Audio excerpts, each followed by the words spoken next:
guys hear me? Yeah. Amazing. I was worried like our voice would project, but here we are. I thought we'd just start off with a very chill question. So how many of you work in teams larger than 20 people, like engineering teams larger than 20 people? If you do, just raise your hand. Okay, everyone has said you all work in teams larger than 20 people, so this whole side should have raised their hands. And okay, it's not a lot of 20 people. What about engineering teams larger than 10 people? Any takers? Okay, Ela over there has their hand raised. Are any of you actually in engineering, but I'm not seeing a lot of raised hands? Essentially, the point I was trying to make was, if you work in teams larger than 20 people, how many of those engineers are actually women? And it was meant to be a stark contrast, so just like visualize it in your mind.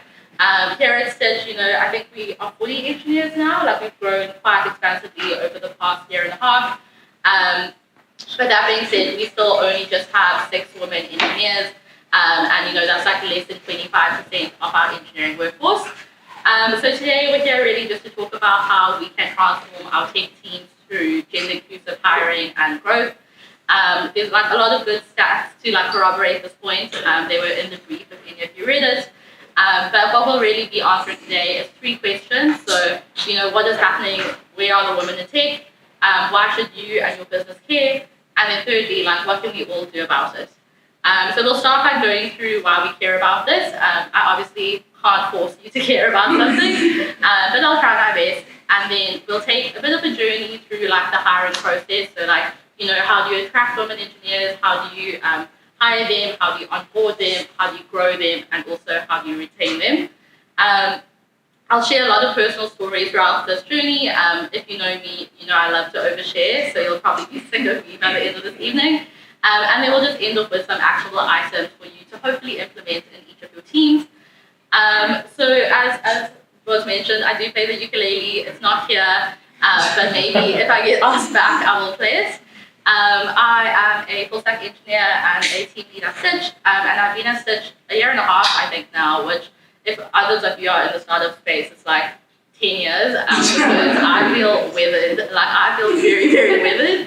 And yeah, I'm very lucky to work with some very incredible people who are building great things out here.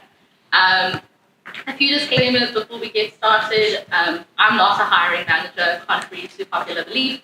I'm also not like a professional life coach, so like anything I say, like don't cancel me. It's just like my own personal opinions. And I really hope today that we can have like a comfortable chat, really push ourselves, challenge ourselves and our ideas. What makes me like certified to talk about this? Nothing, but I have conducted like over 200 interviews in my career span.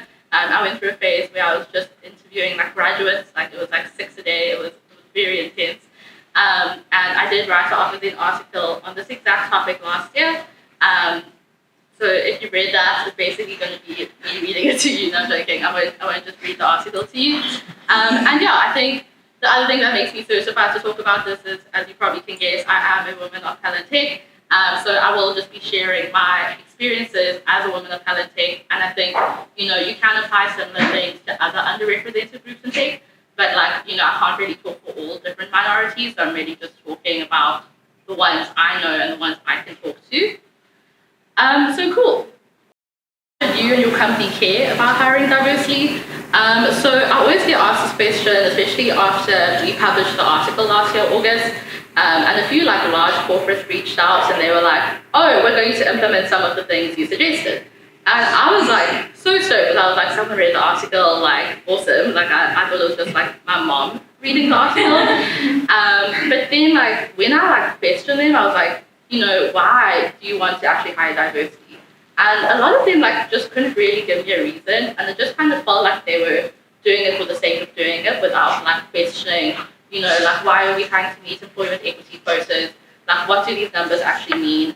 Historically, like how have underrepresented groups like featured in tech? So like what I just want to iterate is like aiming to hire for diversity isn't enough. Like I think, you really need to reflect about like why we care about building diverse teams before we even begin to think about like what and how to build them. And for me, like why I care about diverse teams is because like they're some of the most productive and innovative teams I've ever worked in. And there's like a lot of stats to support this fact. But I think, in the startup space, we're all building like inclusive products and services. And you need to have a team representative of the audience you're trying to reach. And like, I've been like slightly alarmed lately at like, they say the number of femtechs out there will have like all male employees. And like for me, I think, unless they're doing like extensive user research, like, they don't have any women in their workforce to build like women health products. So yeah, I think at the end of the day, diversity is great for your employees, it's great for your business, great for your bottom line as well, if you care about metrics. But yeah, let's talk about some strategies you can use to like recruit and retain employees. So I think like what people don't realize is like a lot of the efforts you need to make when like hiring like specifically women engineers is like before you even get to the hiring process. And it's really about like how do you attract and source women engineers. And there's this common misconception that there aren't enough women at the top of the hiring funnel. And this was a misconception that like we at Stitch also kind of faced last year, where we were like, there's no women applying, it's just like a symptom of the industry. But then one day, myself and one of the other women engineers, Carla, who is here today, we are just very great investigative sleuths. And we were like in some technical interviews together, and we were just starting to question things. And we were like, why are we not seeing any women at the technical interview stage? And like, where exactly are they starting to drop off? And we were really lucky because we had like buy-in from Henk, one of our co-heads of engineering, as well as our people team, to like get the data into our hiring pipeline. And through that, we were able to see like where women engineers were dropping off. And like from that, we realized two things. So firstly, like there just weren't a lot of women engineers applying. And then secondly, they weren't really making it past the initial application stage just because we had like predetermined criteria such as like experience and like certain requirements which were like already excluding them from even getting in. And then what we found is that like we just really needed to be more targeted and more intentional in our outreach to women engineers. And that's kind of what we did. And again, we are very busybodies, so we probably overdid it. But I think like what it just highlighted to us was that like traditional hiring efforts don't necessarily target like underrepresented groups. And I think like a lot of networking events, are quite, I wouldn't say this one, this is my first one, and like it seems pretty solid so far. But like a lot of the meetups that I have gone to, there seems to be like a disconnect between like underrepresented groups and overrepresented groups. And like in startups and stuff, like you're always just hiring people in your network and you're like perpetuating a certain image. And I think like there comes a point in time where you really need to like extend yourself to look further and like ask yourself, if you have an ability and like an opportunity to grow your company, like you really need to like look at like who you're growing and like what you're building for. So one of our solutions like to this was we started hosting like very like targeted like hiring events. I wouldn't say this is one of them, but like who knows what the night holds. And one of the things we hosted was like this Women in Tech meetup last year. And like we did like a speed interview portion, which Carla and myself did, as well as our hiring manager, Rob. And literally, Carla and I interviewed 30 women engineers that night. And, that was like 10 times the amount of women engineers we had like interviewed the year before. And like, just in one night, by like making a more like targeted effort, we suddenly were getting exposed to so many more candidates. And like granted, like we didn't actually end up hiring them because some of them were like sculptors and stuff, and that wasn't really the skills we were looking for at that point in time. But it just goes to show, like if you partner with meetup groups and you partner with communities, like you can access such incredible talent, and it's really, really great to see that. The other misconception I often also see is like, does hiring more diverse people mean lowering your bar or your standards? And this is a statement that makes me like pretty angry, if we're being completely honest, just because like I don't think anyone should be lowering their standards when hiring diversity. I think that's counterproductive to the individual involved. And lowering standards just perpetuates that like women engineers aren't as talented as like male engineers, for example. So I think whenever you say we don't want to lower our standards to like let other underrepresented groups in, I think you need to really reflect on like what those standards are and like whether you've been applying them equally to everyone who you've hired or who you're in the process of hiring, in order to ensure that you're like actually holding everyone up to the same standards. One of the other ways I found like that we attract women engineers really well is like we really like try to have a brand which reflects and celebrates diversity. So one of the things I've started doing is like just like going onto websites, seeing if they have like natural diversity. You can tell when it's like forced, you know, when like it's like very, very like planted. And I also try like reach out to people I might know at the organization. So like, you know, give me your unfiltered, unbiased opinion. And I did that like when I joined Stitch as well. Like one of the engineers from my previous company had just started here, and I was like, Andrew, tell me everything. And like he honestly typed a mini essay, and it was just so insightful because like it really helps like, you know, cutting through all the propaganda that like so many companies put out there, and like getting a true account of like what a day in the life there is truly like. And like another thing that I think Stitch did really well when I was interviewing here last year, and like spoiler, I obviously got the job because I'm here still, but like they used to do this thing where they'd like invite you in for lunch, and I was very much at like a place in my career where like diversity and diverse teams were like the most critical things for me when looking for a new company. And like when I came in for lunch, it was like at our offices, which is just over there, and it was just like a place where I felt very psychologically safe because there was like diversity everywhere. It wasn't forced. It just felt like everyone was living like their best authentic lives. There were like women engineers at the table, like, and you know, like I'd worked with one woman engineer before this, and like I don't know, it just kind of put into perspective just like how not feeling othered and not feeling isolated are so important. And I remember leaving that lunch and like I voice noted one of my friends like in the Uber home, and I was just like, I don't care, like even if they don't hire me, like I just really want to work there. Because the thing is like I was so used to feeling isolated and othered, and like seeing a hint of not feeling that kind of put into perspective just how badly and isolated I was feeling. So yeah, I think it's really important to just try like create that very like natural diversity in your company. The other thing that we did was like more targeted outreaches towards like women engineers. So I'm very like socially anxious, so like I hate calling people, and I also hate messaging people on LinkedIn. And I know like as women engineers, like in South Africa right now, we are actually like in some ways really privileged because like you'll have hired like recruiters on your door at least once a week. And I think what that kind of taught me is, you know, the highs are high of being a woman engineer in South Africa, but the lows are also really low because sometimes like they'll clearly just make you feel like a diversity target. And like it's very, very obvious when, you know, they haven't checked your experience, they haven't viewed your profile on LinkedIn. Like they literally are just hiring for a specific role where you don't have any of the qualifications for. And, you know, like I think I'm at a position now in my career where like I don't have to accept all of these like recruiters, and like, you know, I'm really happy here at Stitch, and like it's just really disconcerting just seeing how like people just kind of see you as a woman of color on your LinkedIn profile photo, and they're like, yes, I'm going to take you for my company.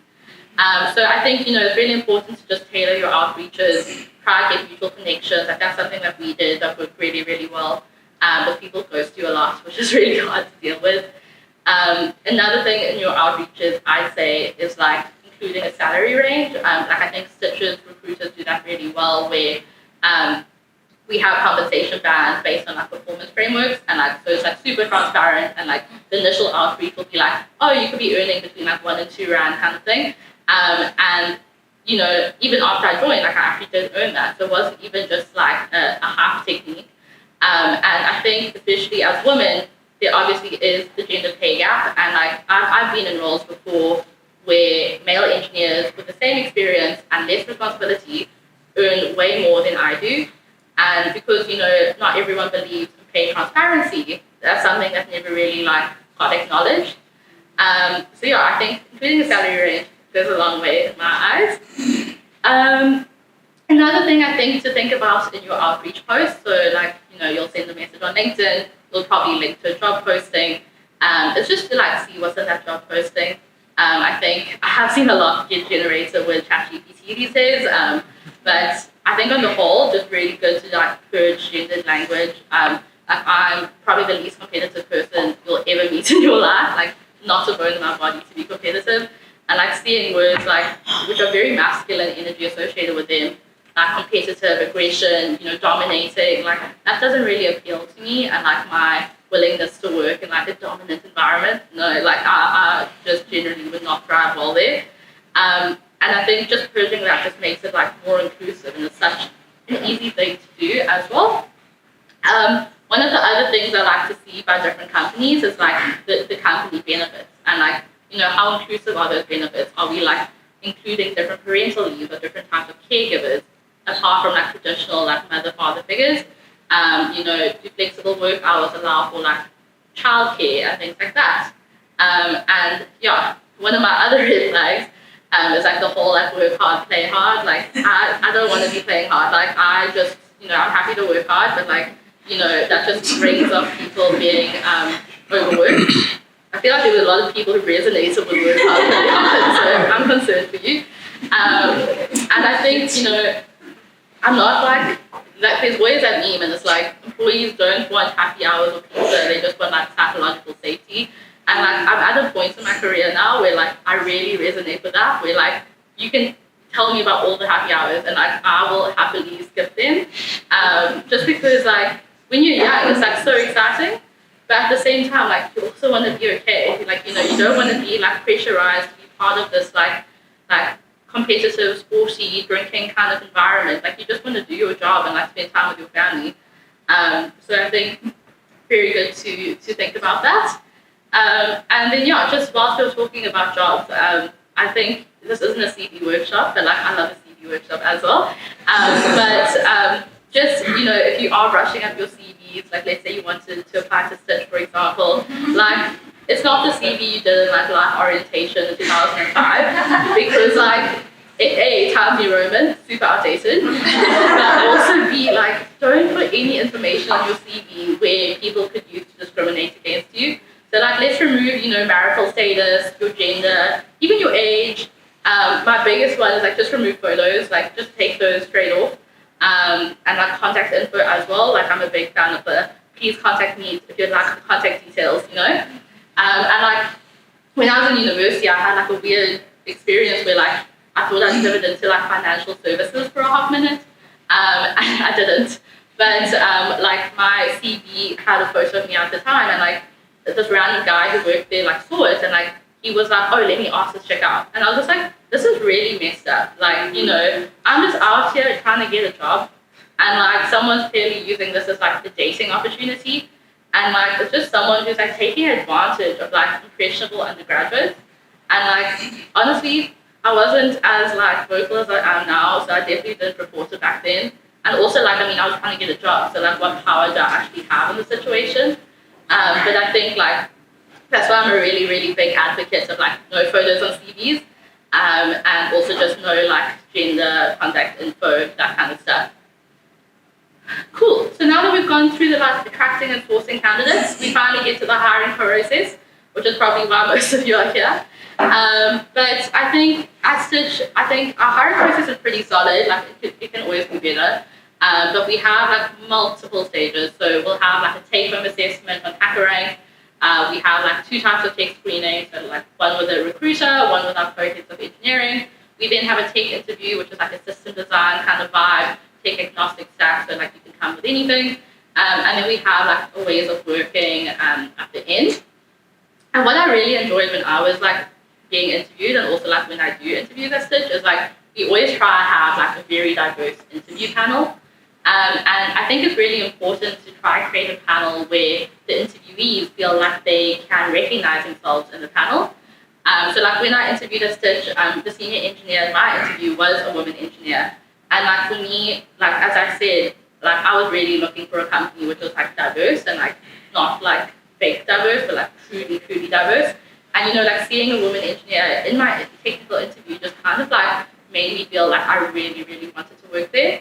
And I think, when I was doing all those graduate interviews back in my heyday, like it's really great to see like the number of women engineers coming through at like the junior grassroots phase, and they're also just like really happy to question things. Like I remember there was this one woman and she like made us go around, and it was like a panel of 12 of us, and she made us go around and be like, these are the number of women in my team. And then like she was like, oh, do you get paid the same as your male counterparts? And I was like, wow, like imagine being 20 and asking like these like senior executives in banking these types of questions. I don't think I could ever do that. And then yeah, like another thing we try to introduce here, which isn't always effective given everyone's busy schedules, is like just having like a woman in each interview panel. Just because we found like, you know, sometimes people like exhibit like different biases or like sexist behavior, and like I've seen it like in person interviews like twice, let's say, where like, you know, we'd have like a young male candidate come in and just be like sexist jokes kind of vibes, and it's just like the audacity, you know, like it's like I'm interviewing you, like I don't know why you need to make like generalizations about women. And there was one like at one of my previous jobs where like the candidate came in and it was like myself and like two other men on the interview panel, and like I don't know, he just expected me to get him a coffee, and like that just really, like maybe I'm overthinking, but like it really rubbed me the wrong way, because like I would have offered to probably get him a coffee, but like expecting someone, like very, very different thing in my eyes. And yeah, I think on the hiring process, the other thing to also look at is just like being aware and identifying any biases you might have. So I think, you know, it's always dangerous to assume that we're objective, because I think we're all just a little bit delulu sometimes. And I think, you know, we need to address like any conscious and unconscious biases that we might have. And I think from my experience specifically in startups, it's like companies often hire for like a specific culture. And that's like super dangerous because it like perpetuates the culture of the founders in most cases. And there's like a really good term to coin this called meritocracy. So not like meritocracy, but like meritocracy is like basically like hiring with a mirror, where it's just like you're perpetuating the views and the values of the founder. And that's kind of is indicative of like affinity bias, where like we favor people most like ourselves. You know, like I'd probably even be biased towards like women engineers because like they're most like me. And it's good to recognize and address this kind of bias, because then we can start like actioning against it. And yeah, I think, you know, there's other biases, like so many. But like confirmation bias, you know, where you just find facts to like support arguments. And I've seen that in interviews where someone's like, oh, in the first 2 minutes I knew it was going to be a no. And then you kind of spend like the rest of the session just like backing up that statement or your initial thoughts. So I think, you know, if you ever feel like, you know, 2 minutes in, oh, it's a no, like I think you need to challenge yourselves and like why you feel that way. Are you actually giving a candidate like a fair chance and like a full interview session? Because the thing is, like, everyone deserves like a chance, and like, you know, you're committed to that full hour, and like you really need to try and mitigate against any biases that you might have. One of our solutions is just like having less getting to know the person kind of vibes. Like, you know, if you study at UCT, like I don't actually want to know, like with our study together, it's like we don't need to build rapport that way.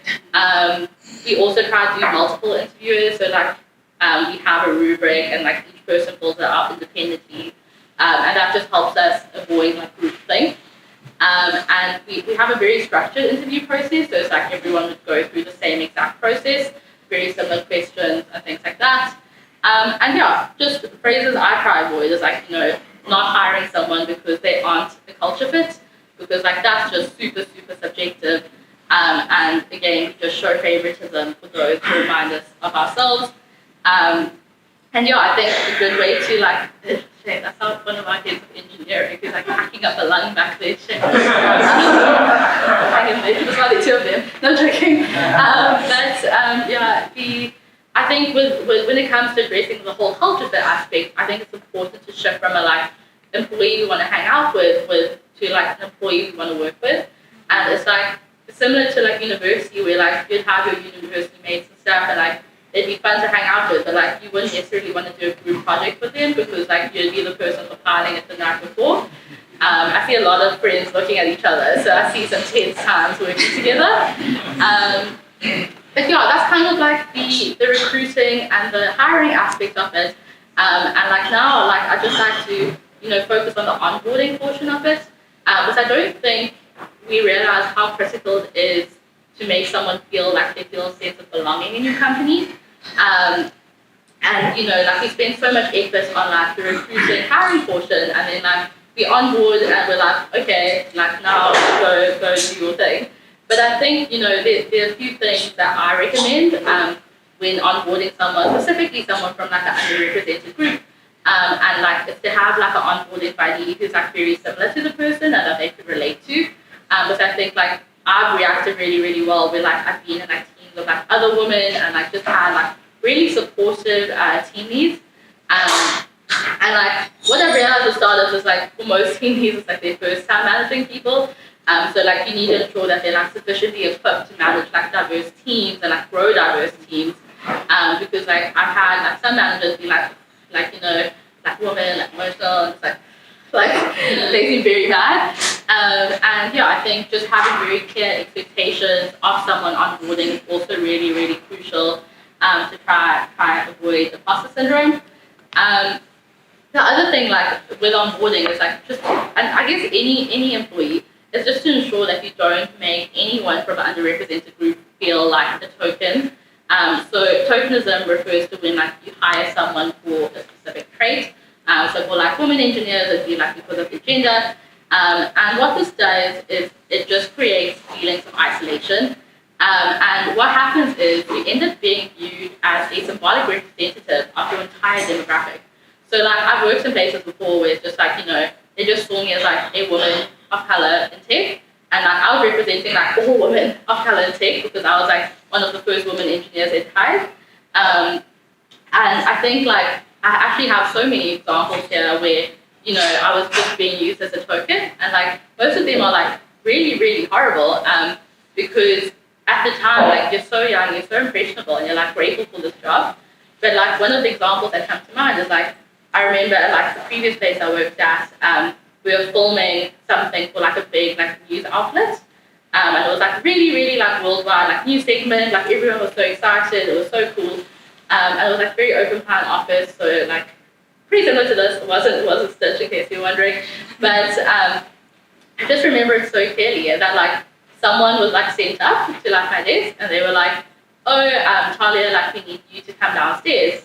And I just like, I was like, okay, like, I mean, I did anticipate it, like in the back of my mind. But then the person next to me, who was actually my manager, was like, oh, we know why they want you there. And then literally everyone in the engineering team started laughing. And like, it was like a predominantly like white male culture. So you can imagine like how alone I felt in that moment, like how isolated I felt. And just like how little I wanted to participate in this marketing material. And yeah, like, I mean, even now, I mean, it's been like 2 years since then, and like, it's still like really sensitive to me because like, I was so isolated to the point where it was just like, we're clearly just using you for marketing content. And like, I didn't really have a say in being asked like how I felt about it, like I was just kind of used, for my gender, for the color of my skin. And I think that's something I really respected about being at Stitch. It's just like, we have such a great marketing team. I've never once felt that way. Like everyone is showcased like equally, and like even remote employees, like everyone is showcased, and it's never been like, oh Thalia, like come to the front of this video. Like we don't need to do that. And like I just think if you are hiring to make someone feel like a token, I honestly don't think you should be hiring at all. So yeah, that's just my thoughts on tokenism. But yeah, I really think you really need to reflect a lot if you're just using someone as marketing material. Cool. The next portion we have is growing and retaining women engineers. So I guess, we've sourced them, we've hired them, we've onboarded them, and now it comes to like the fun part of like growing and retaining. And I think specifically the retention part, we don't talk about enough as like a tech society.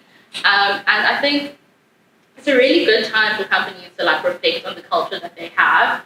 And would you say it's an inclusive culture? Would you say it's a psychologically safe culture where people are like able to raise things without the fear of retribution? And I think as women in tech, like you are exposed to a lot of like basic things. Like you'll have things like sexual harassment, and it's like how do you raise that? Like who do you go to? Like will there be retribution? And I think a lot of people don't understand all the implications that come with it sometimes. And like, I mean, I've been in situations where like I've had to raise these things, and like you do get so scared of like what that means for you and your job, and like what that means for you and your team, and like it's just like another factor to consider when hiring women is to like give them like many safe ways of like raising things. So like at Stitch we have like anonymous channels which you can raise things, like Speak Up, which is just like a Google form, and like it just really helps ensure that like everyone has a voice and like can raise things without fear of retribution. One of my favorite things as well to just like get a vibe of your culture is like getting people to take surveys. Everyone at Stitch probably has survey fatigue from me, but I love a Typeform survey. And I think it's just really good to like check in with your engineers and see like how they're feeling, what they're up to, like, you know, are there any improvements you could make in your organization? And we do the NPS, which I'm sure most of you do, and it's like basically just asking if, you know, if you'd recommend your company as a place to work. And I think it's really important to also look at like women engineers, you know, like would they recommend this to other women engineers? And like I've worked at places before where like I would not recommend it to like anyone, but specifically women, just because like in that example I gave of tokenism, you just don't want to be, you know, like inviting like let's say one of your best friends into the same environment.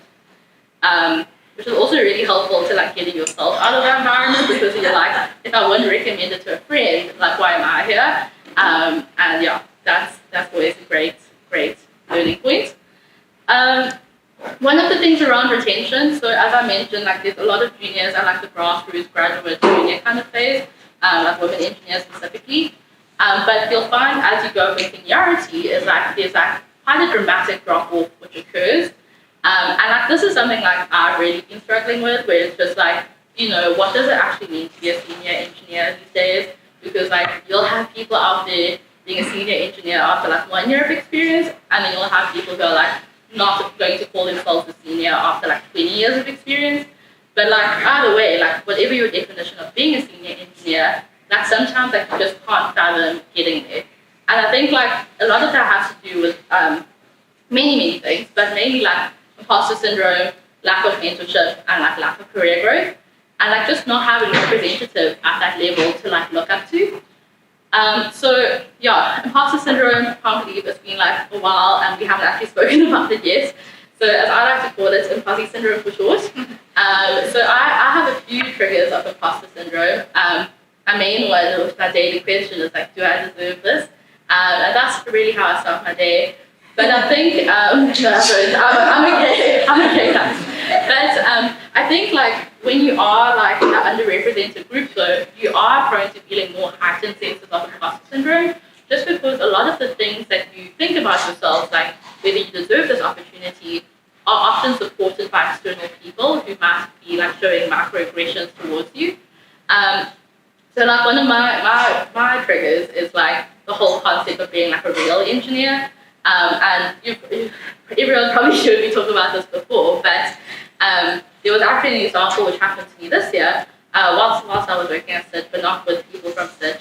But I was basically consulting with an external vendor, and you know we were like four meetings deep. Like, you know, they knew I was like the tech lead on the project, they knew I was running it. Like, you know, there was no like question that they didn't know who I was, and like I was the only person they'd be dealing with up until that point.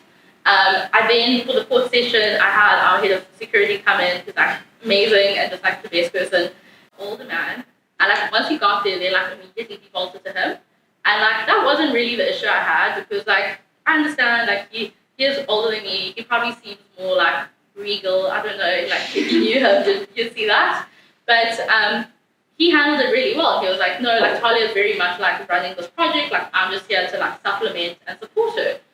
From a security perspective. But then at the end of the session, so bear in mind, I've already integrated with this company before at like a different job. So like I know their product, I know technically, I know like the back of my hand. And at the end of the session, one of the guys from their side is like, oh, like, are you going to bring real engineers here? And I was like, what? I literally had to like turn on my camera, because I was like my mouth just dropped. And it was just like, I was like, oh, like, what do you mean? And they were like, oh no, like, are you going to bring like more technical people? And I was like, I am a technical person. Like, like, I don't think it's going to get more technical than me right now. Like, I'm sorry to break it to you. And I think, like, this isn't, like, the only time I've experienced this. And, like, I've had people when I was a graduate, like, be like, oh no, like, I want to talk to, like, a proper engineer. And I was just like, what is your image of a proper engineer? And, like, like, why don't I live up to that? And, like, that same person who asked me that when I was a graduate, like, I literally had to bring them a male engineer from my graduate class who they would then talk to. And, like, it's just really disgusting that, like, we live in an age where we don't trust people to be real engineers or to be technical enough. And, even being technical enough, I think, like, that's something that I'm always really worried about as a team lead, because, like, everyone's super technical and, like, it's hard to stay abreast of everything. But, like, end of the day, like, you just have to own your own space. And I think, like, even giving a talk like this, someone was like, oh, like, do you ever talk about technical topics? And I was like, very innocent question, like, maybe they were just asking. And I was like, yeah, I do. Like, like, my DevConf talk this year was technical, but, like, if I'm uniquely positioned to talk about, like, women of color in tech, like, majority of people aren't uniquely positioned to talk about that, where, most people can talk about technical things. And, yeah, I just really enjoy talking about these kinds of things, just because I don't think we do it enough. And, yeah, in terms of, like, imposter syndrome and how I cope, weirdly enough, so I work remotely. I actually live in Pretoria, which is the best place to live in. And laughter is agreement. So, yeah, and I think what I found works really well in like a remote scale is, like, people often forget, like, how young you are, that you're a woman, or that you're, like, a person of color. And it's like such a weird thing, because it's like, in some ways, the playing fields are super level, because, like, everyone's just like a little square screen. I don't know if it's healthy, like, I think we should be celebrating our differences, but it really helps me, like, cope quite a lot, because, like, in person, I'll be wearing the summer dresses, like, my hair will be curled, and I think, like, sometimes I overthink, and I'm like, it's such a stark contrast to, like, traditional male team leads, and, yeah, I think the main things I also do to, like, not feel imposter syndrome is just, like, stop stressing the small stuff. Like, I do overthink a lot of things. But I've realized, at least over the past 6 months, it's like, you don't need to know everything, and you don't need to have all the answers. Like, there's a reason you have a team. Like, you can't spell team lead without team. And, like, it's really important to be able to delegate throughout your team. And I think, like I was actually asking one of our other women engineers about how they deal with imposter syndrome, and, like, they were like, you've made it here for a reason. And I think sometimes you just need to remind yourself of, like, how far you've come, and, like, all that you've done, and, like, all that you still can do. So I think, like, yeah, imposter syndrome is under wraps for today, but who knows what tomorrow will bring. And yeah, one of the other reasons we see a lot of, like, drop-offs in terms of Black women in senior engineering positions is, like, the lack of mentorship. And that's, as I said, is something I personally struggle with, because, like, I can probably count on two hands, like, senior women engineers in startups in South Africa right now. And I'm so pissed as well. Like, I will happily message all of them, and they're like, we don't know any others apart from the ones